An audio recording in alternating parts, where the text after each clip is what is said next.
Lane, what do you think Putin's motivations actually were in all of this? Because he listed like 5 or 6 reasons.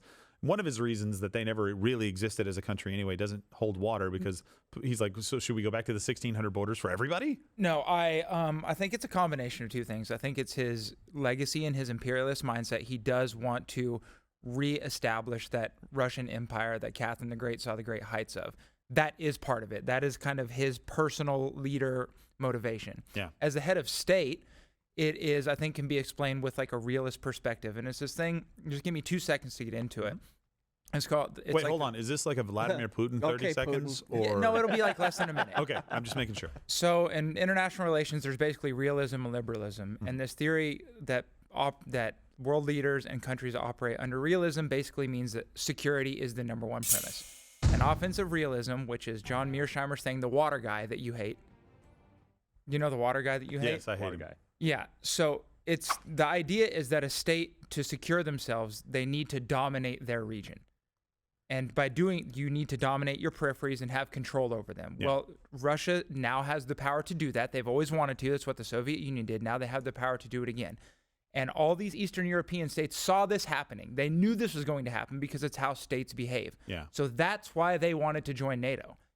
So because they knew that eventually when the Russians had the power and the wherewithal to secure their status in the region, they would take it. So you can make the argument that by not letting Ukraine in to NATO, we motivated the Russians to do it. Because they were always going to take this step, because logically, for a state to exist, they have to dominate their region. Seems like a catch-22, though. It's like, Right. if we don't let them in, it provokes them to take them, and if we do let them in, it provokes them to fight them. The expansion, the best I can surmise, was just exacerbating the current circumstances and maybe speeding them up. But I think his perspective on international relations and his view of the Russian Empire in combination is what motivated him to do this. Yeah. It wasn't just that there was going to be, a missile defense system in Eastern Europe. Right. He talked about that, too, saying that we all had to have a missile defense system. We wanted to be a part of it, and it was like, okay. Again, that's just my read. I could be wrong, but I've thought about this well. Yeah, no, I think that's probably right. I mean, that was 1:14. That's pretty good. Yeah, no, that's not bad. I started it late too. Oh, well, I mean, that's good. It wasn't 30 minutes like Vladimir Putin. No. So it was definitely worth listening to, because you're right. They're definitely going to do this, and it's a much more complicated problem than the media will tell you. Right now, they just want you to go support Ukraine, $60 billion more. I think they just voted on that in the Senate yesterday, or 2 days ago. I can't remember which one it was. And saying, let's just go ahead and send more money over to these places so they can continue fighting and dying. I don't think that's the right thing to do. I think the right thing to do right now is to try to push for peace. Try to find a solution. I don't buy Putin's arguments. No, but for you don't invading. have to. It's the reality. But you got to go sit at a table with a guy and go, you know what? Look, we got to talk about this. If this is going to be a problem every single place that we go, well, I don't remember the justification for invading Georgia. It was the same thing. Probably the same thing, right? It was like, ethnic Russians and they're being oppressed, and here we go again, right? It's their whole policy from 1994 just kind of rearing its ugly head again. And one of the other things that Putin did in this conversation was tout his relationship with, of all people, China. We're neighbors with China. You cannot choose neighbors just as you cannot choose close relatives.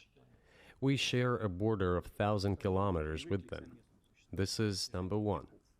Second, we have a centuries-long history of coexistence. We're used to it. Third, China's foreign policy philosophy is not aggressive. Really? Its idea is to always look for compromise, and we can see that. Might be It a little is to aggressive. your own detriment, Mr. Tucker, that you are limiting cooperation with China. You're hurting yourself. We, together with my colleague and friend, President Xi Jinping, set the goal to reach $200 That's worse than our billion trade. That was of bad, yeah. mutual trade with China this year. We don't have water for. We have exceeded Xi. this level. China's economy has become the first economy in the world in purchasing power parity. Which we In debunked. terms of volume, it overtook the U.S. a long time ago. I'm sure you want to think that, but it looks like Nikki Haley got the message on China. I told them that if they would do this, that South Carolina would wrap their arms around them and take care of them. I now officially work for you. There is nothing that you can need that we won't make sure that we deliver.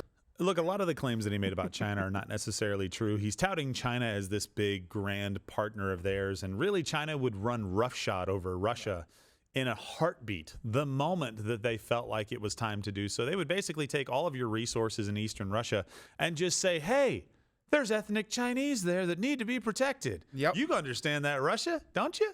Yeah, those are our oil fields right now, gas fields, and whatever other minerals and resources that you have that we need. I wouldn't exactly say that I am good friends with China, because China's not good friends with anybody. So any of the arguments that he uses there for China and China's place in the world, and look, stop. You're basically a vassal state of China right now, because They don't want to be. no, I don't think they want to be at all. That's but why they're buying ballistic they're being missiles from the North forced. Koreans. Yeah. Yes, exactly. They're being forced into some really bad partnerships here. Watch Ladder with Crowder live Monday through Thursday, 10 a.m. Eastern.